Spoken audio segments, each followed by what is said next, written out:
আমাদের চারপাশে অনেক হতদরিদ্র ও সুবিধা বঞ্চিত মানুষ রয়েছেন, যারা সব সময় আমাদের চোখের আড়ালে থেকে যান।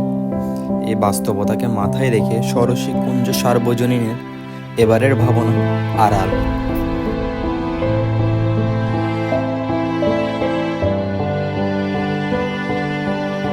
যেখানে তারা এই সকল মানুষের গল্প ও বাস্তবতা আমাদের সামনে তুলে আনার চেষ্টা করেছে।